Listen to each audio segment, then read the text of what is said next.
Good morning, afternoon, and evening, everyone. Welcome to the Double Gameweek 25 pod of the FPL Wire. I'm your host, Zoph, and we have a full house today after over a month. I'm joined by both my co-hosts, Late Riser and Pras. How's it going, guys?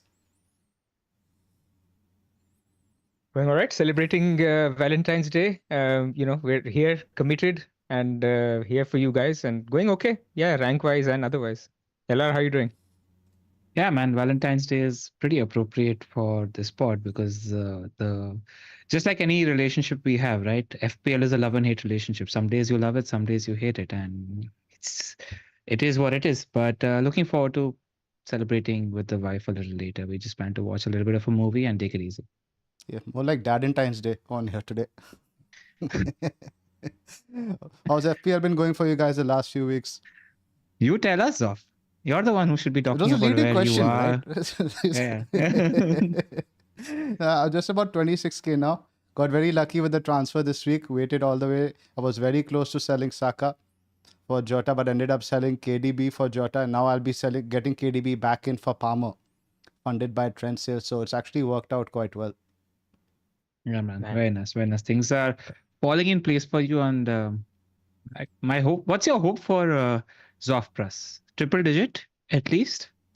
Look, I think he continues to make really good decisions. I mean, he's being patient with transfers, getting the right key assets. So yeah, anything is possible. I think it's true for frankly anyone at the moment. Like because you've seen in the last 3-4 weeks how people have shot up. Now that window closes a little when everybody captains the same player.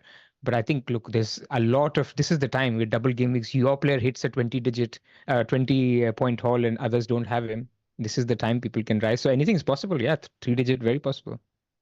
Yep.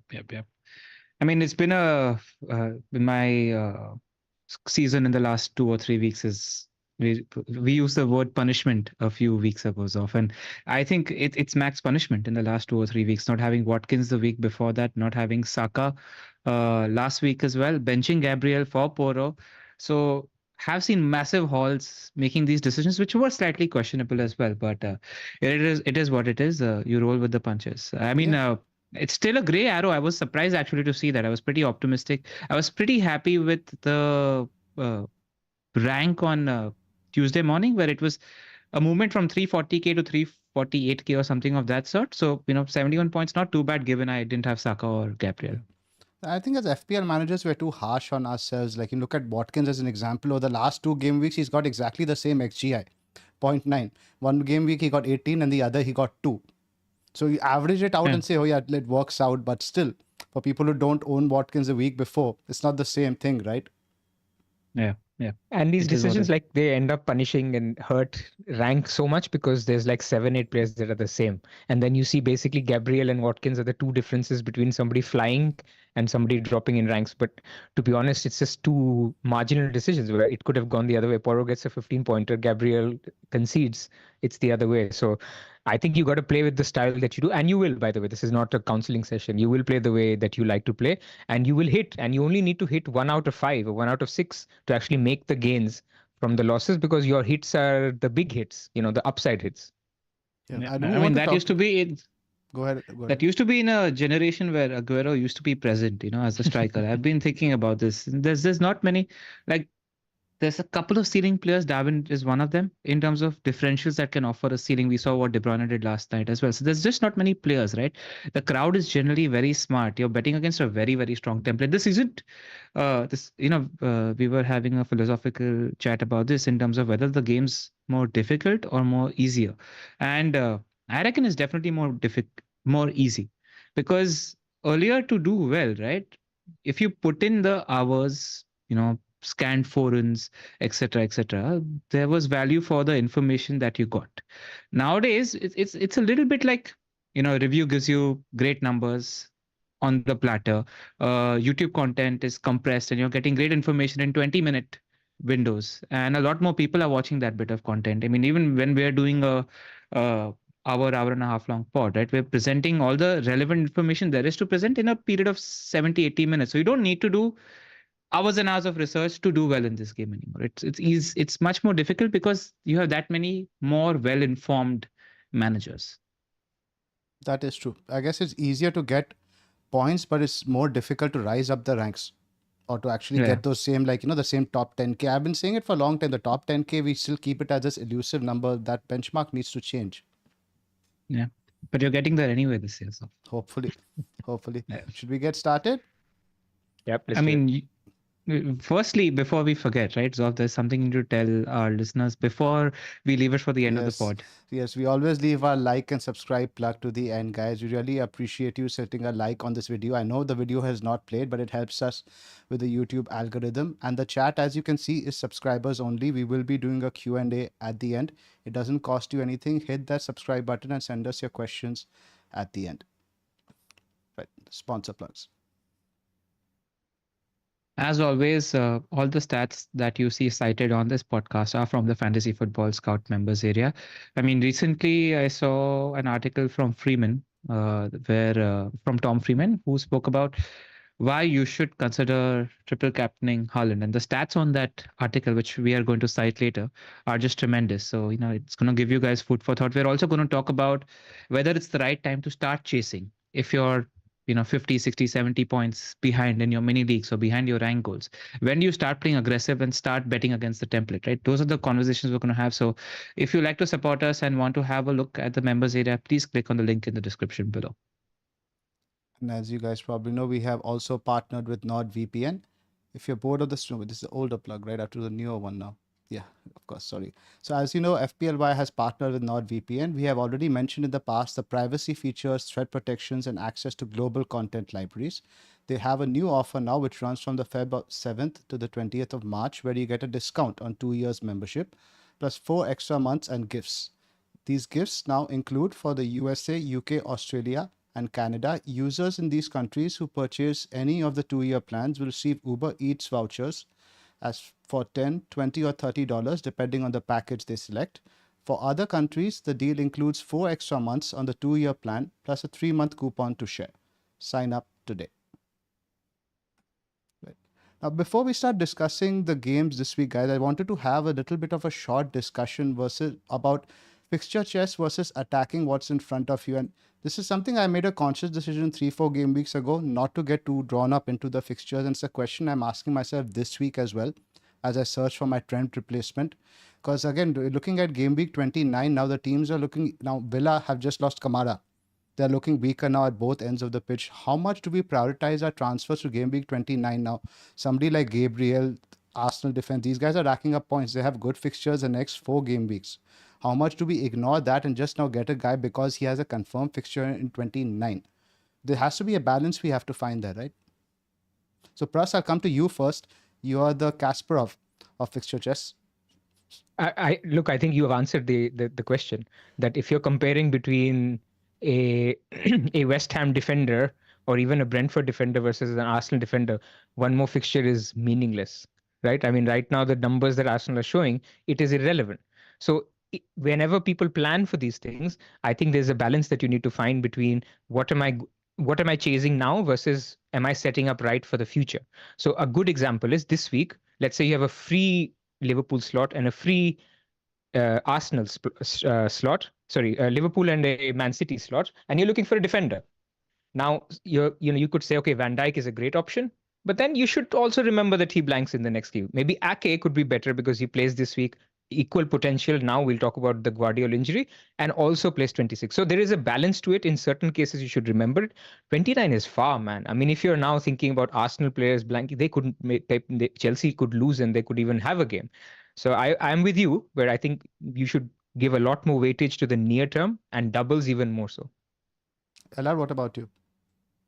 Yeah, I mean, if you're playing fixture chess, what are the routes open to you right now? Liverpool, Aston Villa, Robinson from Fulham, and Alfie Doughty. And you're going to weigh that against an Arsenal defender versus a City defender that you're likely going to buy right now, right? You weigh that up and then make a decision. We're going to dive deeper into Trent replacements later, but I think I agree with what Pras said. 29 is a far bit away. And almost when you're weighing up clean sheets and attacking returns right now, as things stand, Arsenal defender 4 games is what 6-7 games for a Luton defender or something of that sort. Because they're the only team capable of posting clean sheets, even though they're not consistently posting clean sheets. The numbers are just staggering. Yeah, I mean, you see the chances they're getting of these set pieces. Tony Pulis is weeping just looking at this. It's incredible. Every game, it looks like the defenders are going to score a goal. If you can open the fixture ticker, I think it's just a good time to start with Trent replacements because we're like already in the midst of covering that. So it might be a good idea to just steamroll with that. Yep. Well, first, does Trent need replacing is the question. Yeah, exactly. What's your thoughts in terms of what we'll hear from Klopp on Friday? What will make you push the button? I mean, you guys are owners, so Zoph, you go first. So the latest news, we've heard that Trent wasn't in training. We don't know the extent of the injury. Klopp didn't mention anything in his press conference. So we can assume that he's not going to feature midweek. So I think even if he's thereabouts in the squad for the weekend, I think the chances of him playing both games with the cup final on the weekend are very, very, very slim. I just don't see it as any reason for Klopp to risk him when there's so much of the season ahead and you have able deputies. Now Gomez is fit. Bradley is back training with the squad. I think Trent is quite easily a sell this week, even if Klopp indicates that he's fit enough to be in the squad this week. And I'll go as far to say that. Yeah, I concur with Zoph because firstly, I'm fully expecting him to give like a almost there, not there kind of situation because it's the nature of the injuries. A reoccurrence is always a little bit of a problem. Yep. That's something that makes me pause, tread cautiously when it comes to this player. So I think irrespective, I'm leaning towards sell unless, he shows up in training pictures tomorrow, day after, and Klopp says everything's fine. It was a small thing. We gave him 1 day of red and he's fine. Like I need a very positive press conference from Klopp to consider not selling. I mean, there's one school of thought. I mean, firstly, also for people to know, they are the early kickoff. So there is a good likelihood, just like Man City. Unfortunately, this is the world we live in, right? So there's a good likelihood that we will get some kind of an indication if Trent is starting or not.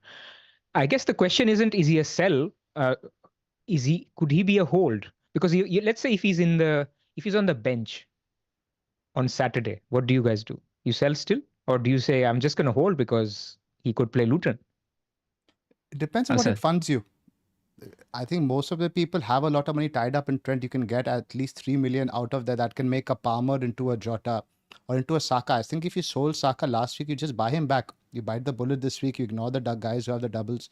Because at this point, most of the doublers, bar Man City, they have the same number of fixtures as the Arsenal guys. It's just 2 games over the next 2 game weeks. So I think if it funds a move, you definitely make it. And a little bit of future forecasting, you're going to need 9.5 million odd in 27 if you're going to buy Son as well. So this is where you generate that cash. But you could sell Trent in 26. Question is, do you use up a transfer? I mean, transfers are precious at this stage. Now, I'm not disagreeing with you. I'm just scenario planning a little bit. What if he's in the starting lineup? What if he's on the bench? And what if he's not? If he's in the starting lineup, you roll with him. I think then you can hold. Then worst case, you get like 1.5 games. Yeah. You hope. On the bench, you would look on it.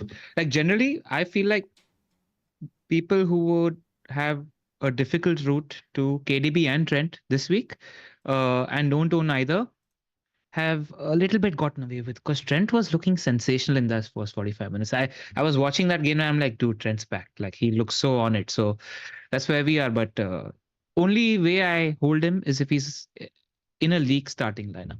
Otherwise, that's it. I'd agree because even the bench doesn't necessarily mean he's going to start midweek. Yeah, possible. That's where I wanted to basically just tease it out so people have this. Well, this basically says, guys, don't rush your transfer if you have Trent. And secondly, just have your scenarios in mind. I agree with you guys. If he's on the bench, I think you can still sell him because he could again be on the bench, get another 30 minutes on Wednesday, and then maybe be okay for the final or maybe even continues to be managed. So I agree. So should we talk about defenders before Salah? Let's go through the defenders we have shortlisted. Yeah, just let's like do top 3 and just generally what our thoughts are. Now, if you're looking for firstly, I think all three of us are in concurrence, right? And we're talking about a team that in the last 6 matches has conceded about 2.83 xg compared to 6.456 xg next best. And we're talking about Arsenal here. They're just playing such a tight, not giving any inch, a small inch to an opposition also. And it's just not that, right? 16 Premier League goals scored this season in set pieces by Arsenal. And it's that summer camp that they had. They've just been Winter camp. monstrous. Winter camp that they had, right? Rice has been taking half the set pieces and they just look good for a goal every 4 or 5 games. It's 45 or 46% of Arsenal's goals this season have been scored from set pieces. That's a huge number. You can't ignore that, and you just have to play that. And it's not like the fixtures are difficult either, right now for Arsenal. They've got Burnley away, Newcastle at home, Sheffield United away, Brentford at home. I see 2 or 3 clean sheets. Maybe you spike a goal. It's just if you have an Arsenal slot open, that's where I'd go first. I think if you want Gabriel, obviously, I think it's a bit of a higher priority than Saliba. Even the data I had a look at over here in terms of the XG over there, expected goal involvement this is for defenders over the last 6 game weeks. Gabriel's right on top. And you have to keep in mind for him, it's all XG. Most of these other guys you're seeing it's assist. Goals are big for defenders, but most of the time it's like 6 plus whatever bonus, etc. they get. So his numbers are like 7 shots inside the box in the last 6 game weeks. Is pretty crazy. I mean, I completely agree. As a double defense owner, having benched Saliba for both his goals, it's just a question of sometimes there's other opportunities where you can't play the double, when we can't play both, because there's others good defenders too, like the Liverpool guys, the Man City, the Trippiers, the Poros. So I think having 2 now for the run-in, if that's your best alternative, is a decent option. But then there's others. It really gets into team-dependent category, right? I mean, why not, now that we know that Guardiola is out for the double and potentially for game week 26, I think Ake becomes like as good a City defender as you can own. It's still a City defender though. I still personally it depends, I guess, if he's a 4th defender where you can potentially have a good backup option, but I just don't trust Guardiola with his defense rotation. And not even the rotation, right? Did you see the game yesterday? I think it needs to be cited how much of a down season Edison is having this year. He's just not as secure as he used to be. He played the ball on the platter to the opposition from which they scored a goal, right? He's had a massive downturn in form. And I just don't know. I think there's a little bit of a spillover effect where he's just not making many saves at the moment. So that said, Ake is a decent short-term bet because it's City. They're going to control the games. What are the fixtures that we're looking at for City, right? We're talking about Chelsea, Brentford, Bournemouth, United, Liverpool. They're not exactly clean sheet fixtures also. Like Chelsea, Brentford, Bournemouth, United, Liverpool, all fairly attacking teams. How secure do you feel about cleans? If you put me on the spot, I prefer an Arsenal defender to a City one. I do, and I still prefer Walker to Ake. I just thought Walker was so attacking and he really unlocks Foden. And these games, I think he will trust Walker because these are teams who can counter-attack. That being said, I still wouldn't go for either, but if I had to pick one between the two, it's still Walker for me. Walker's notion attack, Zoph. Like he holds position high up the pitch, but his decision making in the final third has always been rubbish. You always get the one amazing volley shot from outside the box that goes in the back of the net from Walker, but that happens once a season. Outside of that, maybe 1 or 2 assists he'll give, but he's not much creative. He holds position high up the pitch, but I'd much rather bet, especially when De Bruyne's the guy on set pieces and delivering them, for Ake to probably get on the back of that. I guess he's just so attacking. I thought he was so attacking when he came on though against Everton. He was in the box a lot. Agreed. I mean, shout out to Raptor in the chat. He's saying Akanji has played left back in previous seasons, so it has happened. So he's not 100%. I mean, I think we agree. City, nobody is 100%. There's even Stones now. Stones is in the picture as well. Left-footed, I think they had Guardiola, they had Ake, and he strongly prefers a left-footed guy there. So Diaz has played left centre back in the past. Akanji has played there. It's team dependent. It comes with the Pep risks. So look, I think good point. But I just wanted to say, I think Ake, given yesterday's events, has pretty much gone up for me in terms of a player to buy this. I'd agree that he's gone up in the estimate. That I do agree with that. Also, shout Yeah. out to Nigel the Crab, who has joined as a member. So thank you. Welcome, Nigel. Nice. Let's talk about alternative options, right? We've covered Arsenal, City. Let's talk Liverpool. Is it too premature to go with a Robbo? He looked pretty good in that last game, especially in the second half. It reminded me of Rob, especially once Trent went off injured. The attacking impetus was with Robbo, and he was taking up some great positions, high up the field. You've got three options from Liverpool. You've got secure 90-minute every game potential Donga or Van Dijk or Van Dijk, as we call him on the quad. And You've got just to clarify, that was a joke, right? Otherwise, yeah. people will comment. People know. OG listeners know. People know. OG listeners. People know.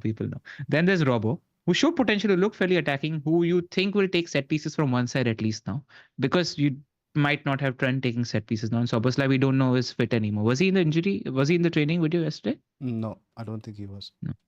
And then there is, if you want to go uber cheap, and especially it's a good strategy because you're not going to need a Liverpool spot until you probably wildcard, right?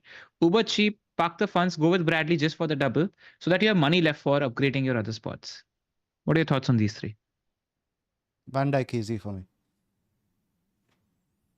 I've just spoken to a lot of Liverpool fans, and they think Robbo doesn't start the Luton game. He could, and he has the highest upside if he does, but you're taking a minute's risk, and he does blank again. It just feels like if you're going Liverpool and money shouldn't be an object, right? I mean, unless you're funding it with a hit like some people are thinking about with getting a De Bruyne or a Jota, then money shouldn't be an issue because you will be selling Van Dijk, at least like people like me. You will be getting out of Liverpool next week. So I think if money is no object and it isn't, you want to get your bite at the cherry, especially for the Luton at home game, then I think Van Dijk is just very good. Highest upside, maybe even Bradley. But again, you're just risking it. You're risking it that he misses one or Gomez plays one. If I give you the scenario that Bradley is starting through a leak on the game on Saturday at 4.1 million, I think you probably go for it then. Because it's also not spending a transfer in the future. If you're getting a 4.1 Bradley, right, you don't need to take cash out of that position. Now, that position is a dead position until you wildcard. You probably get to play him in 27 against Forest anyway. You never know if Trent's injury is a long-term injury, right? I don't think it's a bad shot. If you get the news through a leak that Bradley's starting on Saturday. I guess if he's your fourth or fifth defender, but what I just want to preach to everyone is don't buy flaky picks in defense or something.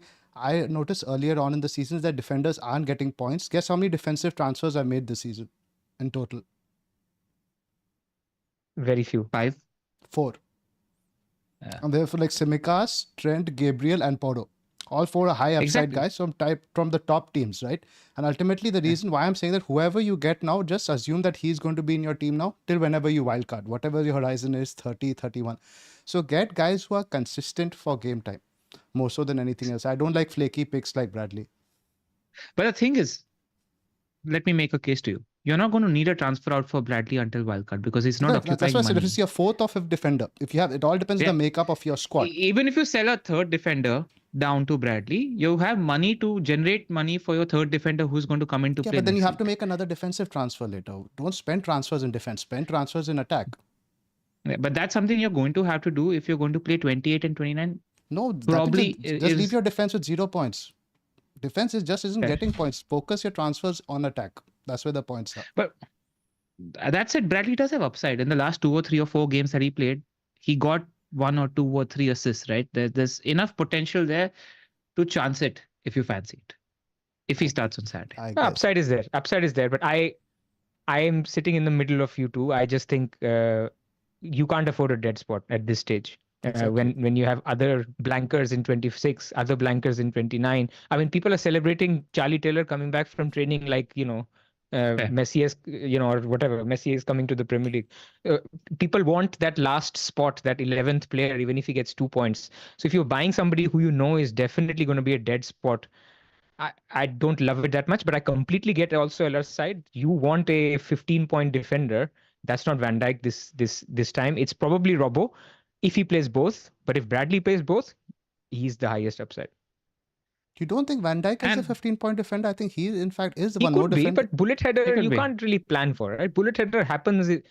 Bullet header unless you're an Arsenal defender. Fine. But even Van Dijk, I got him against Burnley, right? the team why we're all using this narrative that Burnley concede the most set pieces from headers. It happens less frequently than we think. So, bullet header, it happens. Assists happen a lot more. I mean, if we get clarity that Trent is out for a couple of months, I can appreciate the Bradley thing still. But if we don't have that clarity, then don't you guys think it's just a liability to carry into?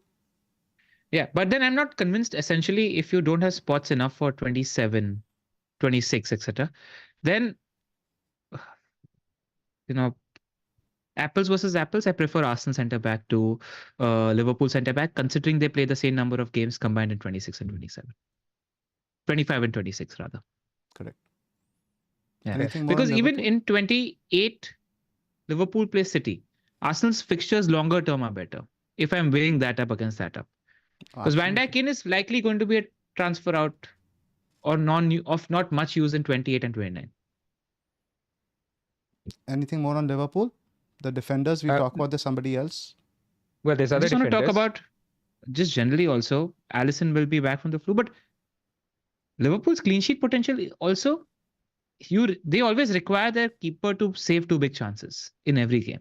They do give chances to that opposition. It's not as elite as an Arsenal defense. So that's what I want to say also. More than double the XGC. It's Arsenal's 3.27, Liverpool's 8.19, the same as Chelsea. When I saw that, I couldn't believe it. I always think Chelsea going to concede a couple every game. Liverpool are going to get their opposition chances every game. So it's also that. Because what's strange, when you look at the open play goal attempts conceded, Liverpool's 43 and Chelsea 69. But the XGC is similar. So Liverpool give up a lot of big chances, and that's where Alisson is so massive. Yep. Keller did well though. He made a couple of big saves. He's a very good keeper. Very good number 2. Yeah.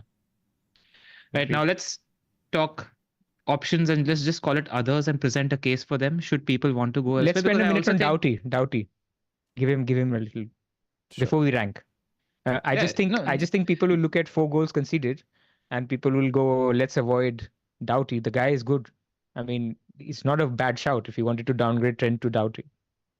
He created 9 chances in the previous game against Sheffield United as well. And I think you write off 1 goal because both those handballs were kind of rubbish anyway, right?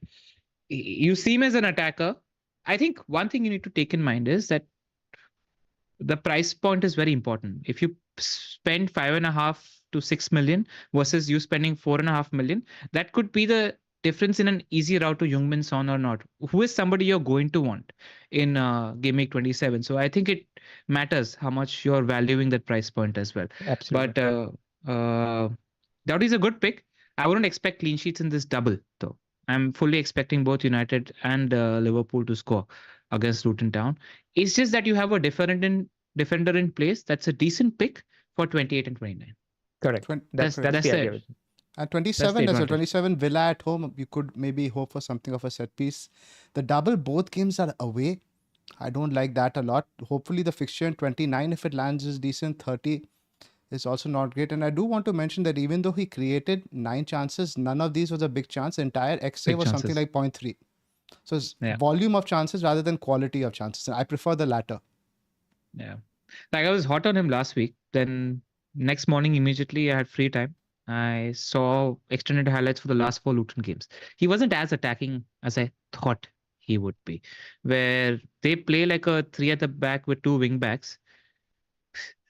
In the game before last weekend, he was actually positioning himself at the back post a lot, but he isn't as attacking. He'll get like 5, 6, 7 open play crosses plus 3 corners every game. And maybe 1 chance a game at the back post if the ball doesn't land on Adebayo or Morris's head. Anything else, guys, on Doughty? No, nothing on Doughty. But let's just quickly go through other options. Brentford tick a lot of boxes where they have a double in Gameweek 25, albeit a tough one against Liverpool and City. After that, they play all the games till 29 combined. They've got 2, maybe 3 decent clean sheet fixtures in 26 against West Ham away, 27 against Chelsea home, and 29 against Burnley away. It's just, again, a coverage horses for courses pick. And, we spoke about Regs on the pod last week where he's a corner taking 4.5 million pick for a middling defense. I mean, they're 4th or 5th for XGC. Flecken's form has picked up. Maybe their defensive returns, clean sheet potential improves. What are your thoughts there? Pras? I just don't think it's a case of what you started the pod with, right? Are you solving for the chess move 8 weeks down the line where there's other points to take now? Like this week, the fixtures are horrible, right? I mean, you expect both clean sheet wipeouts without a doubt. And so what you're saying is, I would rather play Porro or Gabriel or a Newcastle defender, or maybe not, maybe Trippier, over a double game week Regulion. So then what are you really going for is the question. Could you do it because your squad is set up in a way where you only need this player for 25 and 29? Fair, maybe. It's not a bad pick. There are some positives, but It's for it somebody just like doesn't. you who's a double Arsenal defense owner, where the team is sort of set for 26. Yeah, but then I won't be making a defender transfer this week. If I had Trent as Yeah. well, maybe I could have thought about it. Other shouts, I mean, I went to our friend Adam Hopcroft and I asked him, given Kamara's injury, would you buy an Aston Villa defender? No.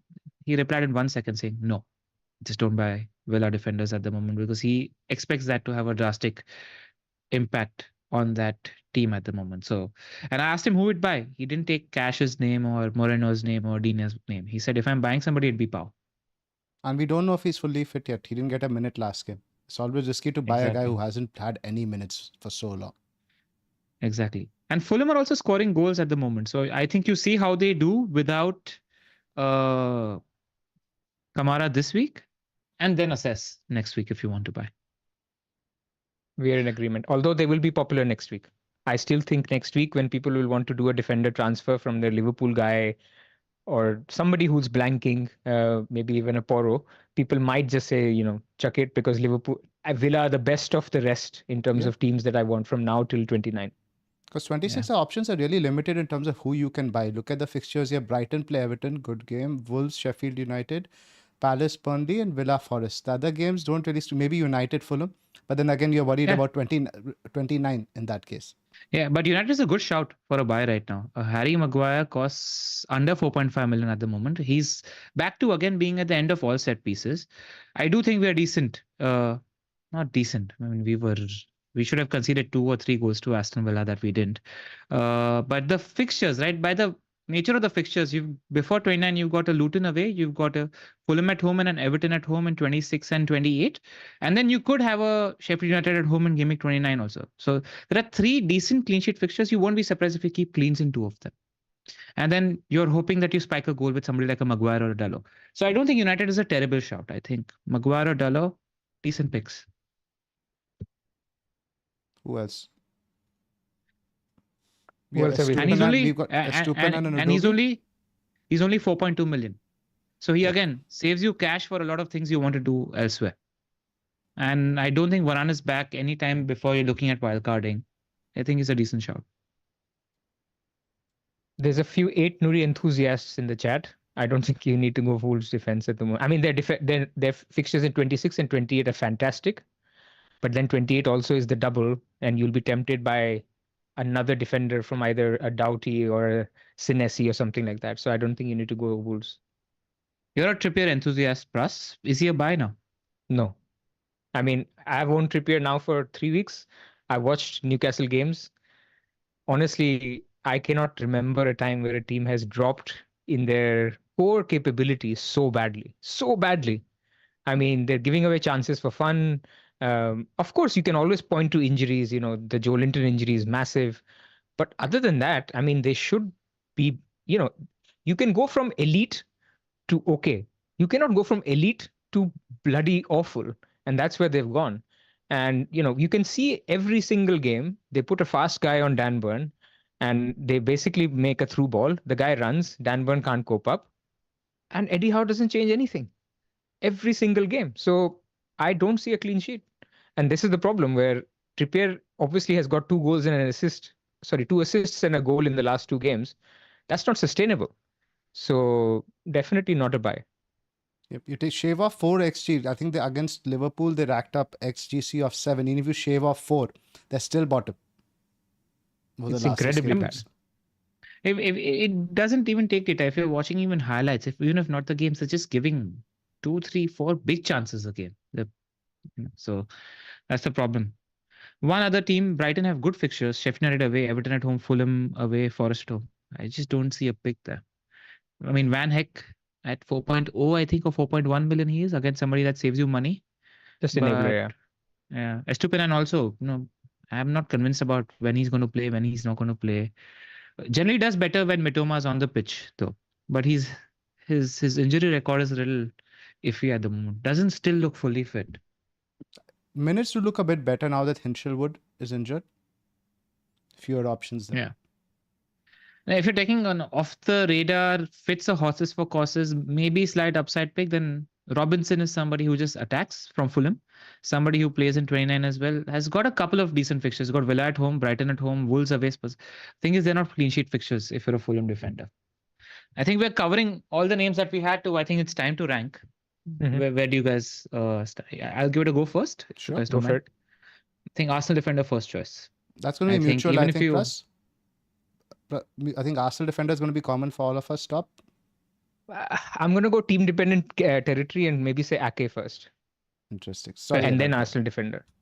Yeah, Zoph, we're not really looking at it because we've got KDB on our mind first. Like that's like the thing. I just don't like the City defense, bro, because you don't get the upside guys, you don't get the nailed guys, and it's not like they're keeping loads of clean sheets. Yeah, I'm not a fan of City defense. Cool. I'll go with my three very quickly. Arsenal defense first. Bradley punt if Trent is out injured for a long time. Harry Maguire. Or Diogo Dalot. Dalot's got a good cross on him. Yeah, good cross on him these days. I don't mind that either. Pras? It's a difficult one to rank because it depends on your horizon and how your rotation. So I'm just adding those caveats. But basically, I'm ignoring the guys who play 26, 29. So I'm completely against Fulham, Brentford. So I'm going to go Ake only because the double and the upside. And if you need to move him on, you move him on. I'm not suggesting you play him against Man United and Liverpool. I'm going to go for Arsenal. I don't think that's a problem at all. In fact, if I can sub-rank it, Gabriel is number one above anybody because of his price and because of his potential. But I'm going to put Arsenal defenders as a category, and that for me is second. And then third is tougher. I agree with Elar that a Liverpool defender could have upside. So if you have conviction on Robertson starting both, fair. If it's Bradley starting both, then fair. So one of those two. Fair enough. For me, it's right up there, like you said, the Arsenal guys. Number 2 will be Van Dijk. No defender has had more shots this season. And when Van Dijk, I think it's happened a couple of seasons now, when it's like London buses, they come in pairs. He scored braces multiple times. So I wouldn't be surprised either of these games he goes off. I like him there. The third one is where it's a little bit trickier. Villa may be one of the upside guys you could punt on. I still think Cash could get minutes over the next few games, but the entry point this week isn't great. 27, 28. The third gun, I really have some difficulty again going through all the options. I think just purely Reguilon because fixture play, taking set pieces, and in generally Reguilon just good at attacking. I want upside, man. I want upside in the defenders is a big thing for me. Fair shot. I'm actually thinking Pras is a little bit in an enviable position because you sold Porro recently, right? I sold Porro for Van Dijk. Got very lucky. Yeah, like I feel like a little bit in terms of, let's just talk a little bit of Porro while we're talking about defenders. He doesn't seem as attacking in the last 2 or 3 games as he used to be.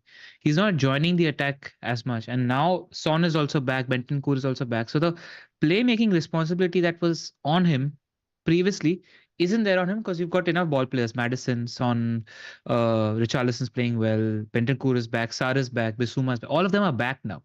And they're not keeping clean sheets at the moment. Like, and I think Spurs is the team that's going to have the most interest in Gameweek 27, unless you're Spurs, Luton, and Bournemouth, the 3 teams we're probably going to talk about in Gameweek 27, as well as any other fixture that opens up after a FA Cup set. I wouldn't mind for that 27 to 29 role tripling on Spurs attack. Like if you ask me whether I think Maddison is going to be a better pick or Porro, Maddison's doing well. He's doing really well. He's a little bit of a differential that's going to do well once 27 comes around as well. So I think that's something you should consider now that you don't have Porro in place. It is 100% in my plan. It's in fact written in my Excel sheet that in Game Week 27, Son will come in. So I'll have Son and Richarlison. And in Game Week 29, Maddison will come in. So I'll have the triple up for Fulham away and Luton home. That's the plan. Of course, plans change, but that's at least the plan now. Yep. Right, where do we head to next? Let's talk triple captaincy. I think it's another big topic. A few other things. Let's cover Man City since we discussed the defenders. Let's talk about KDB. Sure. I mean, how many minutes are you expecting, Zoph, from KDB? It's interesting because, see, again, I think I have a hypothesis that he was primarily benched against Everton with this Copenhagen game in mind so that they can ideally win it. And I'll just share the schedule up. We've got the thing from Lego Mane up here now, what they have coming over the next few weeks. Now, they play Chelsea on Saturday, Brentford Tuesday, Bournemouth on the Saturday after that, and they play Luton away in the FA Cup midweek, which doesn't have a replay now. It's just a one-off game, can go to extra time and penalties. Then they play United at home the weekend after that, Copenhagen at home the midweek, and then Liverpool. So you can be fairly certain against United and Liverpool, KDB is going to start. There's very little doubt about that. So when you look at the Bournemouth game, I think the chances of him being rested for that are a bit low. You'd expect him to probably be rested because for the FA Cup one. game is after that. Yeah, exactly. So there's not that thing right after. Now Chelsea, he's going to play again. You'll probably see that. Brentford, again, we saw from the previous tactics, he likes to play more attackers to open up the spaces against a deep block. I don't think that's a game really you can bench KDB. So I'm perhaps a bit optimistic. I'll go as far as saying 140 minutes over the double. Yeah, even I'm fairly optimistic. I think Chelsea nailed on to start because an important game, and like you mentioned, he does well. Same with Brentford. It's a deep block. It's something Luke mentioned in the pod a few last year, where he tends to repeat the same setup against the same opposition. So Brentford, they played just a few weeks ago, where he threw in Alvarez, Foden, KDB, Bernardo all together and Haaland all together to combat that deep block. I think we're going to see that again. I just think we're going to see that again. I think the rest game potentially is the Luton game. I see 120 minutes plus for De Bruyne. And at the moment, he's just looking on it. He's playing more advanced than he's playing deeper. I think a great differential to have. I know of people considering the captaincy armband on him as well. Yeah. It's terrifying not owning him. But also, I think at this stage, you need to make your peace on who can get to him or not. I mean, we're getting to the stage where breaking up teams for a player, and we haven't talked about Salah, by the way, we'll do that as well. That it's not the stage to break up your team and to get to a player because you have last minute FOMO. I think you make your bed with it. And so in my case, I think he's a fantastic option, probably the second best pick in the double. But is he that far above you sacrificing a Jota or a Darwin? Or Saka. Well, Saka, I guess this is a double, right? So in this particular game week, clearly, obviously, KDB is at least 4-5 points ahead, expected points ahead. So I think it's a case of if people are thinking, should I get a Liverpool attacker, second Liverpool attacker without breaking my team versus a De Bruyne and breaking my team? I think that's where the debate comes in and people just say, look, I'm going to avoid De Bruyne. I'm going to hope. I agree with you guys. I think he could end up playing all of them. I do think, though, when he plays Alvarez as the second attacker, which he will definitely against Brentford, then it's slightly he's not as far forward as he would be if he's basically just behind Haaland. So that's my hope, right? Chelsea, Brentford are okay games. Haaland's probably KDB is probably going to score 10 plus points. Hopefully, I'll make it up with a third Liverpool or Diaz, a third City, Luis Diaz or something or like that. Luis Diaz. Easier and that's transfer. it. So I get that. But I do think, like LR mentioned earlier, that there is an opportunity now with the Trent injury because you can free up like 4 million plus funds. Even like getting a Palmer to a KDB now is made much easier. What do you guys think about Foden for people that own him? Own him as a captaincy option you're looking at? No, just buy. You said for people who own him, so you mean people who don't own him? For people who don't own him. I think he's a buy. This is the best season yet. You see, even yesterday, the highlights what I saw, he was on fire. Yeah. I mean, the only thing is they've lost Grealish last night. Bernardo got a heavy kick. So it improves his minutes, but it also puts the chances of him playing a little wider are higher. So is he a good pick? He's probably, for me, and I've said this in the past, probably even better than De Bruyne as a pick because of the price, not because of the points potential. So yeah, you should get him if you can, but don't be disappointed if in one of the games, probably the Chelsea one, where they need to hold width a little bit because Chelsea are a good team on paper, the quality is there. So they will have to, basically somebody will have to do it. Maybe it's not a Doku game. Then Foden ends up playing a little bit on the left, on the wide, and Guardiola isn't there to allow him to tuck in because Guardiola is also injured. There is a chance, But it's a case of us saying all the time, Saka's too wide, Salah's too wide, Foden's too wide. They still do well. Yeah. The thing is, Foden is going to play central 60 to 70% of the times because that's when Walker plays. I think the Doku point is an important point that I hadn't thought of. But if Walker's on the pitch, Foden becomes a better asset because he generally plays on the right side in the half spaces. So you don't mind that, And there could be 25-30% where he plays closest to Haaland, where he spiked that hat trick also. So you could get that. And it's not as expensive as De Bruyne, so I don't mind it. And the one thing is his minutes are just high at the moment. Very, very high. Very fit player. Busts his lung in the last 5-10 minutes as well. Something Pep loves. Shout out to the guys in the chat. I can see a lot, and there's some questions as well. Guys, we will take questions in the end. So there is a super chat. Don't worry, Rajesh, we'll take that. Chai is in the chat. Chai is having a great season, top 50 in FPL, and a lots more. So thank you. Keep the questions coming and the comments coming. Yep. Let's talk about Salah a little bit. Back in training, showing a lot of ankle. We'll see whether or not he's in the squad today. But if we do get a leak that he is starting this Saturday, would you guys go there over KDB? Not me. No. Why? He's a decent differential to have. It's an easy move to make, then fine. But again, it's somebody returning from injury. And just I saw a tweet from someone who was doing excellent spy work, having seen that entire Liverpool training video. He still wasn't involved in the team session. He was involved in, off the ball work, etc. as well. So we just don't know where his fitness is at the moment. If we do get a leak that he's starting on Saturday, I wouldn't tell anybody. I wouldn't talk anybody off it. It's a chaser move, right? It's a chasing move. It's the biggest Salah differential you're going to get probably all season. But instead of De Bruyne is my problem. If you're on a free hit, and let's say you can afford a De Bruyne and Haaland and your double Liverpool, as a third, I don't know if this is affordable, by the way, maybe it is. As a third attacker from Liverpool, if you can get to a Salah on a free hit, fair. But if you're going last minute because you're seeing him starting, the chances of him starting Luton are low, man. I mean, he's been out. I mean, in fact, we're also talking hypothetical. He probably doesn't start. We all know that. And the guy, the account you're talking about, LR, is Szoboszlai, basically his Stan account. So he did all this. And I guess the same question as TA. If he's on the bench, what do you do? If he's starting, what do you do? I think in neither cases, I'll just avoid because I don't think it's worth going there. Agree. With the minutes. I think if Salah starts and you're chasing, I don't mind it. All right, let's talk a little bit about Alvarez, guys. Now, people who still have Alvarez in their squads, what do you do? Assuming now you've already got Haaland. Just as simple as that, because you expect him to start the Brentford game either way, right? If you got him, is it worth a transfer, let's say, to swap him out for like a KDB? Not at all. I think you just hold him for now. You hope to get 2 out of 3 games, and I think that's fine. The next City 3 games are the important ones. Either you get both the double games and he's benched against the blank game week, or you get one and then he definitely plays in the blank game week. I mean, he had got a full rest last night. I think Alvarez is a fine hold.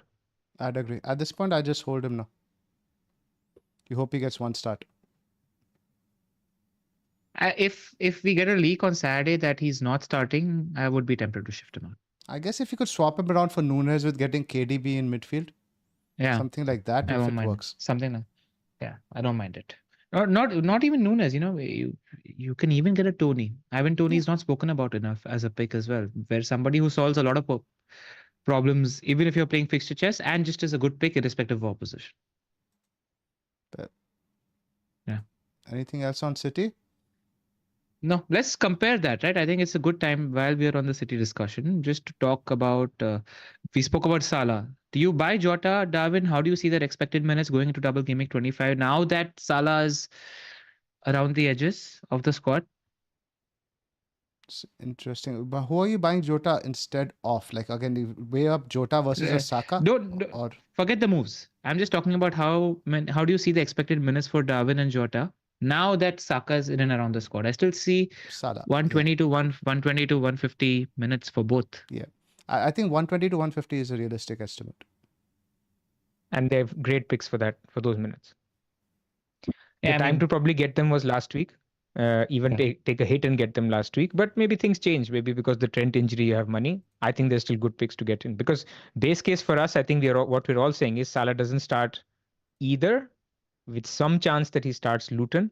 So you're getting 2 full starts from these guys who are explosive in one of the most attacking team in the league that have a double game week. Come on, take it. Yeah. I just want to cite some Darwin stats. I was looking into his numbers. They were staggering, man. In the last 4 league starts, and he started 4 out of the last 5 league games. The only one he didn't start was the Arsenal game, where he probably had a swollen foot. His average non-penalty XGI is 1.65 non-penalty XGI per game. He's averaging 2 big chances a game. He got 8 big chances in all these 4 games, out of which he missed 6 of them. He had 28 shots, so he's averaging 7 shots. What's 28 divided by 4? 7. 7 shots a game, and he was getting 21 shots in the box.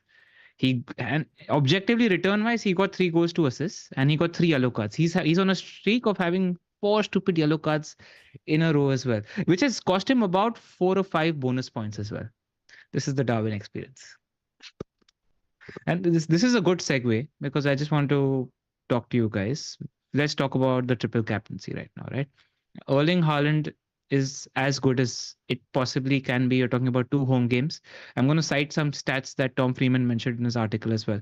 In the reverse fixtures, Haaland got 16 points against Chelsea, and he got 5 points against Brentford. He had 4 big chances and 8 shots in this game. I think City scored 5 or 6 goals in these 2 games combined. Zoph, how do you read Chelsea's defense? 7 goals. 7. They scored 4 against Chelsea, 3 against Brentford. Well, Chelsea how are do you going to come rate- to play, man. They're going to tonk us. I'm convinced we probably will score, but I see something like a 3-1 or 4-1.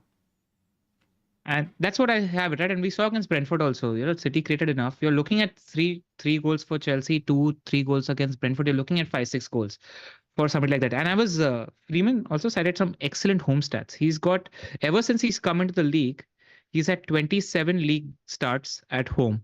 In these 27 league starts at home, he scored 30 goals. He's had 10 assists. He's had 9 double-digit hauls, and he's blanked on only 4 occasions. Like, we're talking about somebody who's probably the best FPL asset ever, or being close to Mo Salah in terms of being a sure thing. So do you play the triple captaincy now? Brentford could play pragmatic, can frustrate a defense. Chelsea, but like you mentioned, they'll come out to play. What are your thoughts, sir?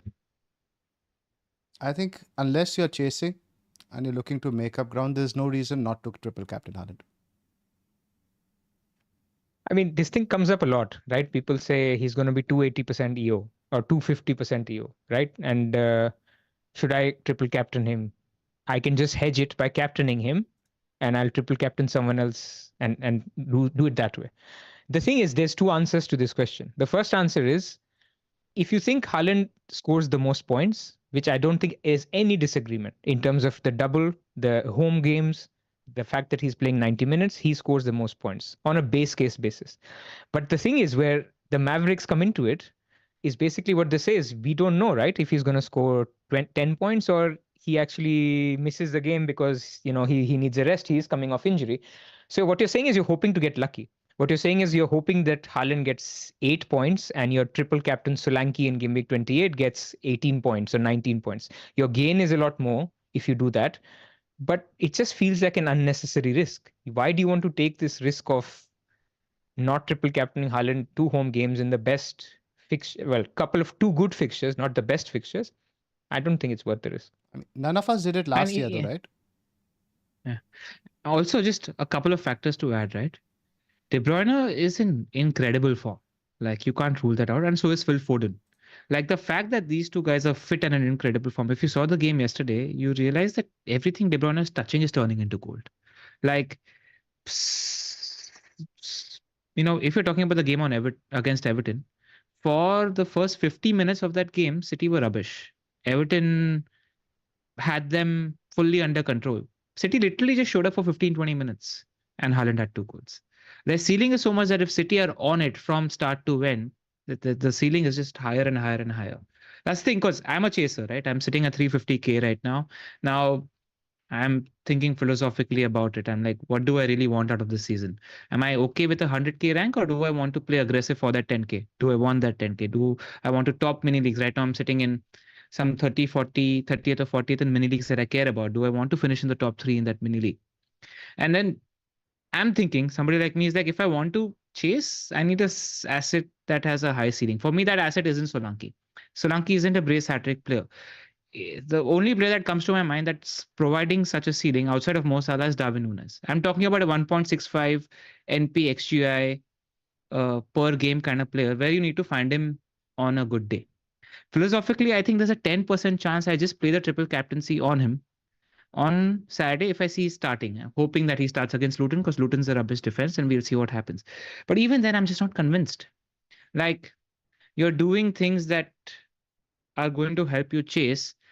But even then, like if you're doing it, you need to mentally prep yourself for being beaten by 50 points. Like, that's the worst case scenario that you need to temperamentally be ready for, that you're probably throwing away your season if this doesn't work out. Because Haaland's got that high. But there is other ways to do it with a little less risk and a little less upside, which is you just captain Haaland and you go for another week. Correct. Yeah, some people even triple captain KDB, I think, for some game over the last 2 years. I don't remember that. The infamous Andy Martin. Yeah, but look, there's going to be, I mean, it's worth just highlighting for people who are thinking about it. There's going to be the Solanke double in 28. As good as it gets, Sheffield United, Luton at home. But I hear you. That upside isn't there.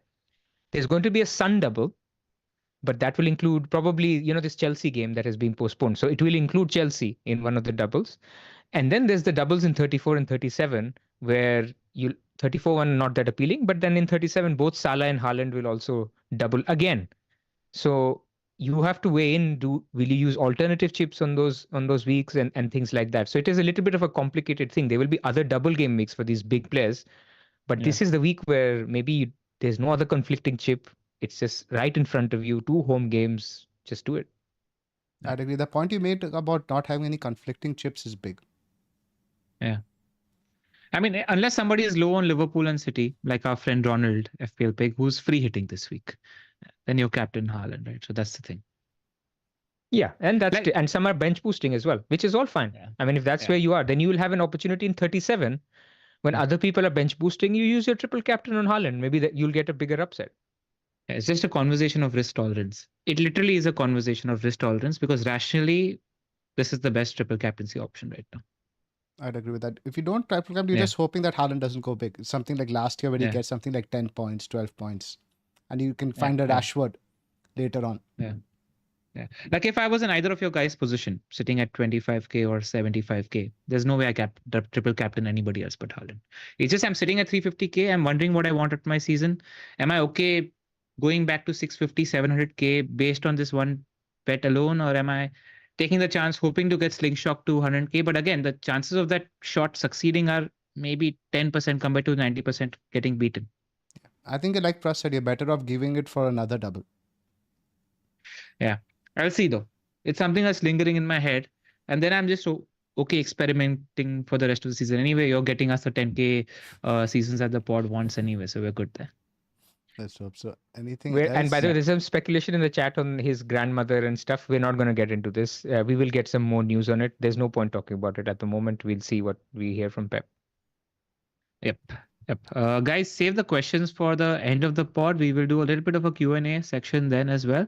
And just one pet peeve that I have. We always have about 800, 900 people watching our live stream, which is the case now as well. And we just got 200 likes. I mean, we sit with our YouTube advisors and they tell us that your views to like ratio is terrible. So it would be really, really nice if you could just click a button because it really helps us grow the pod, grow the channel, etc. as well. So we'd appreciate it if you could just click the like button. That's all. And subscribe button while you're at it. Thank you. Bus teams? You want to talk fixtures a little bit? I mean, just the games at the weekend. Oh yeah, sure. Let's have a quick look. Let's go to the Rob T thing. Yeah. Right. Just the teams that we haven't covered, we'll cover. Brentford, Liverpool, we've spoken about. Ivan Toney is an option for somebody who wants to buy. Just a little bit of a forward ranking. Outside of Haaland, the other two spots, how do you rank them right now? Toney is in play. Solanke is in play. Watkins is in play, Haaland is in play, Adebayo is in play, Morris is in play, And Darwin. and Darwin is in play. Are we How talking do you rank for this? this week, or are we talking for the next 4 or 5? What is the horizon we're looking at? Buy right now. See, if you're buying Darwin right now, you're probably selling him the next week. So effectively, let's assume you're spending a hit on him this week, and you're obviously will require a hit for some, because nobody's going to be having 11 players as it stands for next week either. So let's say you're selling him for somebody like Watkins, who's something I am weighing up, especially with the Kamara news. You need basically, Watkins gets 2 or 4. You need Darwin to get something like 12 to 15 to just about break even. Not impossible, but let's say he even goes big, he gets 20, and Watkins get 5. You're losing what, 7 or 8 points? Yeah. So I wouldn't do that. But let's say you have Watkins in place already. Do you buy Darwin now and then maybe move him later? Again, it gets, who are you buying him for? Again, Solanke, who does he have this week? Newcastle, we've seen. Not a great defense. Great fixture. Good Great fixture fixture. for Solanke. And Solanke had a good game against Fulham. I was watching that game also. He posted close to 1.2 XGI in that game as well. He just was a little bit unlucky in that game. Pras, where are Look, you on And the then Darwin? I haven't. Go ahead.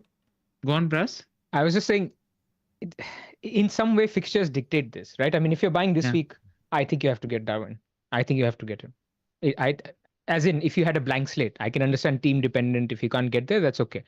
But if he's the forward after Haaland with the highest upside in this double game week, so that if you're that kind of manager and if you're that inclined, I think you should go for it. The upside is there. I think next, for me, Watkins and Solanke are two very important players as well to have, because in 26, Watkins is possibly as good a captain. I mean, maybe people will just default to Haaland, which is fine, but he's a very high upside pick, or home to Nottingham Forest. Then you want Watkins till 29. So for me, one slot is taken by Watkins. Whether you get him next week or whether you get him this week and you hold him, I think one slot he takes. Then you're talking about the third slot. If you went Tony for a third slot, you'll be stuck because in 28 you have Solanke as the best captain playing home to Sheffield United and Luton. So are you going to be selling Watkins or Tony who play in 29 for Solanke who doesn't play in 29? You'll be stuck. So therefore, logically, putting it all back, I think the three strikers you need to have by game week 26, logically, is Solanke, Watkins, and Haaland. That's at least how I think about it. Because otherwise you have to sell Haaland in 28 with Liverpool away. Yeah. Solanke. Solanke is a good fixture in 27 as well, I think, Burnley, if I remember right. Yes, which is why people will just get Burnley him earlier. But yeah, you're right. You could also get Solanke through Haaland. So in this case, you can go Tony, Watkins, and Haaland now, and then shift to or Darwin now, and then shift him to Watkins. Correct. You have to do some puzzle, basically chess playing with your forward line to make sure you have the best forwards during certain times, which is 25 is for Darwin, 26 is for Watkins, 28 is for Solanke, and 29 is again for Watkins and Tony. Yeah, the point that you make about the cock block is very, very relevant in terms of you will need to get Solanke in 28 no matter what, because he's the best captaincy option in that week. So fair play. Wouldn't think about really that. Interesting because we expect Bournemouth to blank in 29 as well. Yeah, and so, you don't want to sell Watkins in 28 because Watkins plays in 29. Correct. So ideally, you might even think about selling this one, Haaland, for Adebayo, because in case you might get 3 games instead of 1. So that's how you want to play that slot. Correct. Fair. Right. Fulham, Aston Villa, we've covered, don't speak about them. Forest, West Ham are terrible at the moment. Nothing to talk about here. City, Chelsea, Zoph is expecting Chelsea to get spanked. Luton United, we covered United assets as well. Haaland is a decent pick, but Pras's little conversation about fixture chess just makes too much sense here to do anything else. City, Brentford, we've spoken about, Ivan Toney. Burnley, Arsenal. It's a question which we'll come to when I talk about my team later, which we'll talk about. But just a stat, ever since Pras we cited that Saka's numbers are increasing when it was just both of us on the pod, in the last 10 games or something, he has had 0.8 non-penalty XGI per game. Incredible numbers. It was uncomfortable viewing. He could have had 3 or 4 goals in that game. I think 8 shots, 3 big chances in the game against West Ham. So just 4.11 XG non-pen. That's the same as Nunes, which says a lot. Yeah. Yeah, it says a lot. His numbers, he's a lot more central. His numbers have just shot up massively. And he looks on it. Like that second goal was authoritative, man. Great goal. Clean sheet odds are highest for Arsenal compared any fixture, including Liverpool Luton, which is similar. Better than any Man City fixture. So that's also says a lot. Right. Newcastle Bournemouth, we expect it to be a decent game for Solanke owners as well, right? Because Newcastle are open at the moment. They are a bad defense until they aren't at the moment. Nothing's fixed. I would say still a good game, but not a great game. Yeah. I mean, the markets have adjusted. Look at this. Nottingham Forest have a higher chance of keeping a clean sheet than Newcastle home to Bournemouth. This is ridiculous. Who would have thought this 10 weeks ago? Yeah, and considering where West Ham are on the table versus where Bournemouth are, West Ham are not doing bad table-wise. Cool, let's go to bus teams, I think. Spurs, Wolves, we've covered a fair amount already. Cool. This is with Palmer on the bench and Gusto. That's ULR.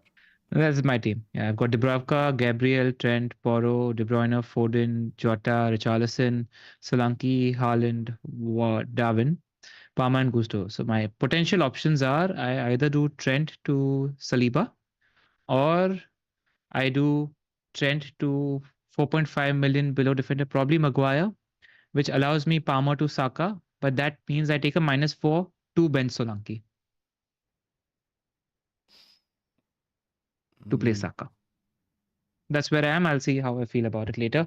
Triple captain Armand is rightly on Haaland, but there is a 10% chance I put it on Darwin if I feel like throwing the season away.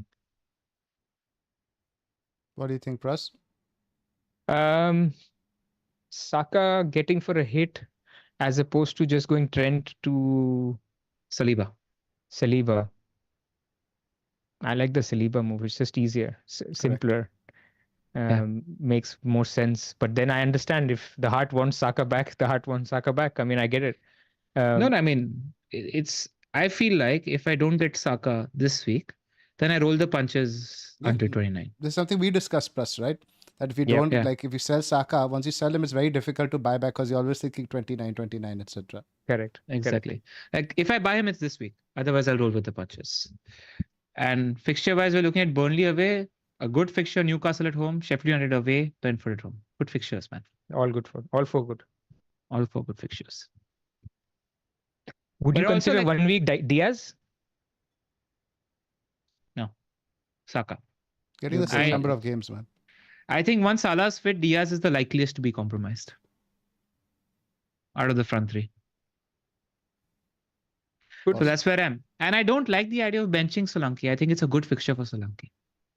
But it's definitely a better fixture for Saka. If you ask me, do you expect Saka to outscore Solanke by 4 points this week? I'd probably say yes. Yeah, and then you're getting a lot. But over the next few, maybe he'll make it up. But that hit is probably, in terms of just hits, a hit I'm probably going to take next week because I'm going to buy 2 players who play in 26.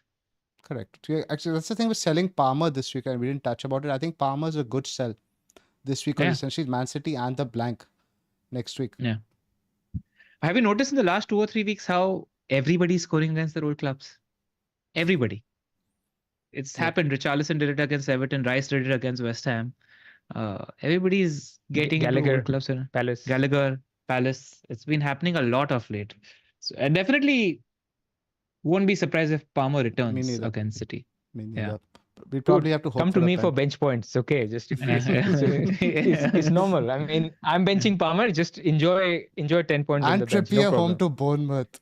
I'm benching both of them. It's okay. Now I want to make some kind of a record on how much points can you bench in a season. And just put that column. Like take the screenshot on that FPL page of that bench points column.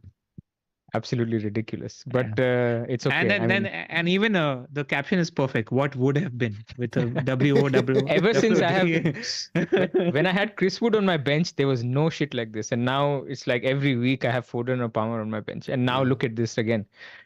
Anyway, I'll read out my team. Dubravka in goal, Gabriel, Saliba, and Van Dijk. So I got lucky with Van Dijk with the whole selling TA for Trippier. Then Saka, Foden, Richarlison, and Jota midfield. Watkins, Darwin, and Haaland triple captain. My debate was basically Trippier or Saliba. And the more I'm going into the week, the more I'm just saying, I'm just going to play Saliba. I'm done watching Newcastle defense. Could Trippier hurt me? Yeah, of course. I mean, it could happen. If they keep a clean sheet, there's a 12-pointer there. So there is also a ceiling debate. Like Saliba is not going to score a bullet header every week. So you're talking six points versus Just at that point, you nailed it on. Yeah. So yeah, if it happens, great. So I think the clean sheet odds are too high, and I think I'll probably play this team. Slight temptation last night. I was thinking maybe Trippier to Ake could work, but then I'll be benching Saliba and then taking an additional hit next week because I have quite a few blankers for next week. So next week, anyway, I have planned a -4. So that would become a -8 if I did Trippier to Ake. So it doesn't work. So you're rolling free transfer, yeah? I'm rolling. I do that. I like it. I think your team looks fine. Yeah, you entered. There's You took enough a hit upside in last there. week. You took a hit last week to set you up to roll this week. Correct. The idea was last week I get the Liverpool guys because I wanted the Burnley home fixture. Next week, I will basically take out all the 3 Liverpool guys and get Solanke back, get maybe Douglas Luiz, set up a little bit, do a little bit of fixture chess next week. But we'll see next week where the Villa guys are, how Villa look. Because Luiz is going to have to play deeper.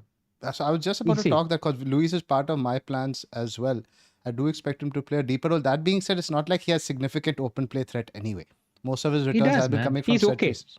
He's okay. He could have scored against us easily. But that's a game state thing also, right? Yeah, but he's in and around the box. He plays like an 8, but now he'll have to play as a 6. Because it affects everyone. Also. Yeah. You can get Bowen also for Jota. So I have some options, but I will be making 3 transfers next week for 3 players that play in 26 and 29. It could be from West Ham, it could be from Villa, it could backfire, but I'm not going to play them every week. As you can see, I have a squad of 15 players if Konza is back for 29. So you could I'd much rather have 4 games of Garnacho than 5 games of Lewis.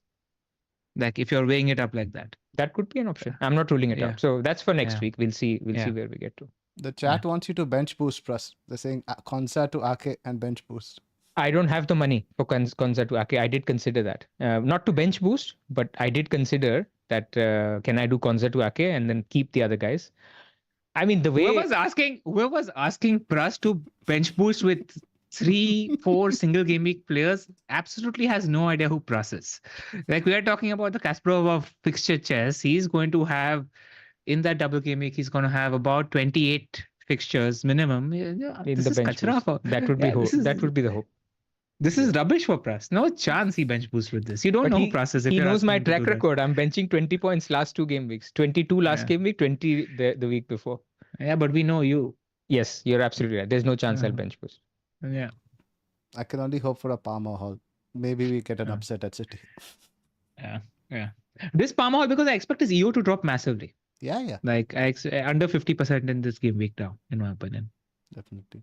My team up. I've got Dubravka in goal, Porro, Trent, Gabriel, Saka, Palmer, Richarlison, Foden, Jota, Watkins, Haaland, and a rubbish bench. I've got around 2.6 in the bank.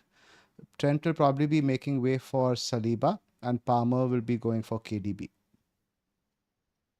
Beautiful moves. I could possibly go red. That will allow me more money to possibly because the moves I plan to make in 26 are like, let's say, Jota to like a midfielder and then Archer to Solanke. Probably Archer to Solanke, I'll put it to 27. Now that Archer is back and everyone should buy him. A 4.3 forward scoring goals should be in everybody's team. But again, I'm worried about Douglas Luiz. We'll see how it goes. But I don't think I want to be getting Kudus anyway. I think Saliba is more of a priority than Kudus. Yeah, man. This week you're getting good players. Then let form dictate what happens in 26. I wouldn't push your plan much. Right. I think they're beautiful moves that you're making. I wouldn't do anything else. This is for a hit, is it, Zoph? Yep. And then next week you'll need another hit, or are you okay for next week? Next week I'll be having 10, including Archer. So if I make a move for Jota out, I'll be having 11. Okay. Yeah, fine. Because I think that would be triple captaining Porro, Richarlison, and Kabore on the bench. Everybody else has a fixture, right? If I look at it really quick. Yep. Yeah, you're selling Palmer. So I don't intend to sell Palmer. But that's because I bought him very, very early. But I get it. People can look at selling Palmer now. I don't think the value honestly should play a part. Like you said, since you have the squad to make up for it, it makes sense. But a lot of people have said that even on a Discord that I have Palmer at 5 or whatever. No, It's it fine. shouldn't. But if you have a choice of losing a defender versus losing a Palmer, or because Jota is there to be sold, Foden is there to be sold in 27. There are midfield slots available. Like, this is rare that we have midfield slots available. Like, I'll have triple Spurs midfield in 28, 29, 30. Still, I will have Palmer because there's no other midfielder that I'm really desperate for in that period.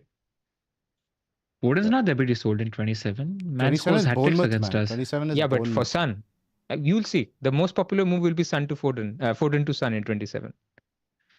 They scored hat tricks against us, man. I remember that so clearly. Not having People maybe him. won't do it, but I'm just saying it will be a popular Yeah. move. I think Son is back. Yeah, Son is back, but again, Cities, I like 27 and 28. 26 and 27. 28 is when I'd be inclined to sell my City. Fair. Super chats first.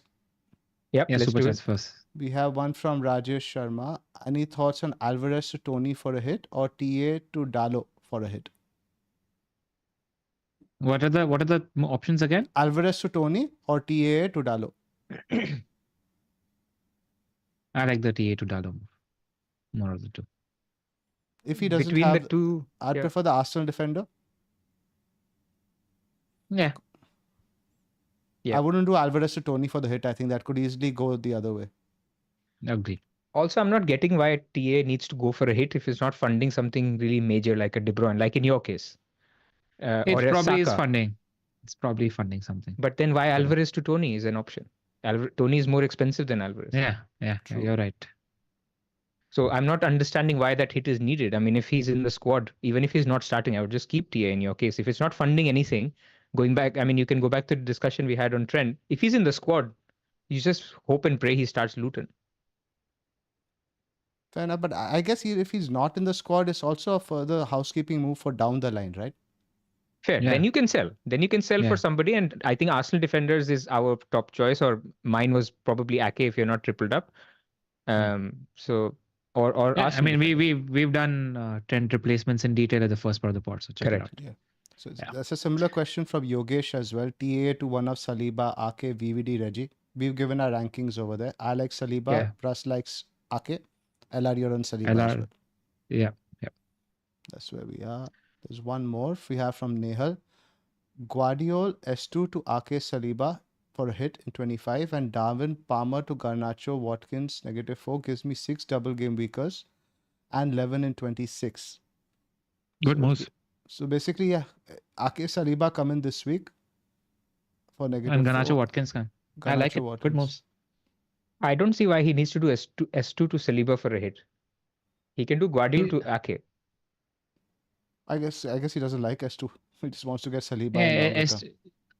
S2 Sheffield United this week. You can hold. I mean, why do you need a hit this week? Is not That's what fair. I'm not fair. understanding. Fair. The thing is, S2's starters in question now, especially with all the guys back and fit, and Lamptey's doing well. So it's not like a nailed-on starter anymore. Yeah.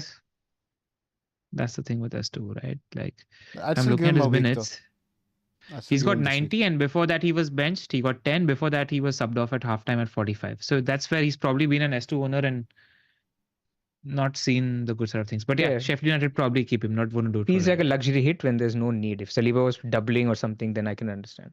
Yeah, fair. We have a question from one of our Discord members, Sumrit. He's done 2 free transfers, Bradley and Darwin, but he also has Bernardo. Do you sell Bernardo for a -4 for any City League? I think Bernardo's a doubt now, right? After last night. But he just said he got a knock. That could mean that it's just he's fine. So we wait for the presses. But if he is out, then you can't waste a City slot. I don't think, especially if it's a Bernardo.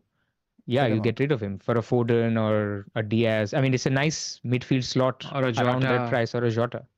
Yeah.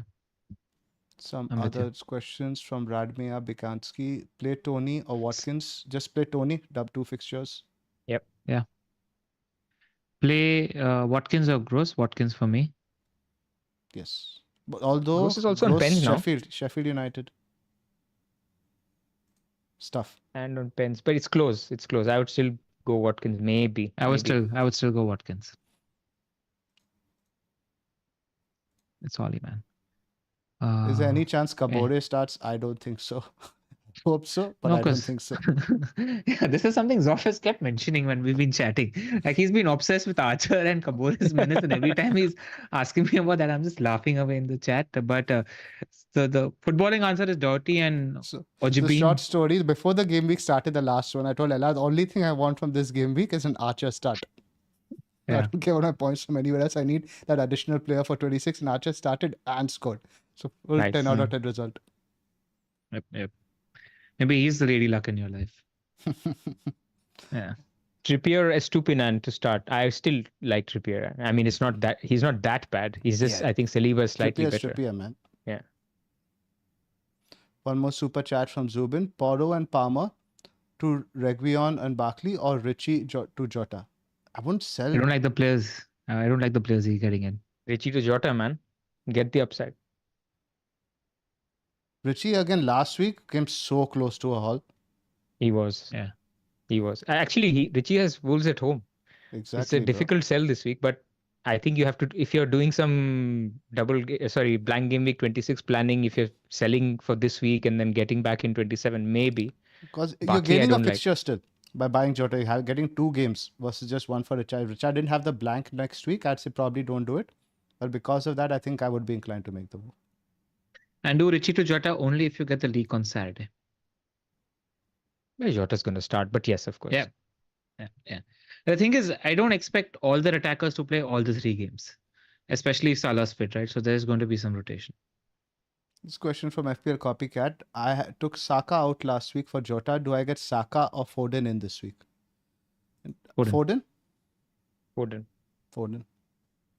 I think one thing we didn't mention for Liverpool's rest, LR, you just mentioned the cup final, right? Yeah. But the thing is, for Liverpool, it's on Saturday early kickoff, Wednesday, and then Sunday. So it's actually, as midweek fixtures go, it's the best case scenario in terms of midweek fixtures. And they haven't played all of this week. They didn't have any Europe. And a title race. So I don't think, except for Salah, Gakpo to not even start one game. Or just manage minutes, right? Like against Luton, Klopp wouldn't want to take chances, win the game, and then let Gakpo play like 30 minutes towards the end if the game's won. Like that's something a manager would do, right? Good, but I just get the feeling Gakpo and Elliott. Yeah, Gakpo and Elliott are just looming over me. I'm not as confident about a start like against Luton for any of these guys. That's why I'm just in general not that hot on Liverpool captaincy in general this week. Yeah. Captaincy, no, but like player owning is fine because whoever starts against Luton is bottom 3, bottom 4 defense at the moment. So, yeah. Cool. I think that's it, guys, for today. You will hear from us. There's a chance you hear from us on Friday. We might start doing some team selection videos as well. So we'll see where we are with our moves. Potentially can't commit to it just yet. And until then, good luck with your week. Happy Valentine's Day to all of you. And any last words, boys? All right. Thanks for joining us. Hope you have a big week ahead. Yeah. Good luck, everybody. Thank you.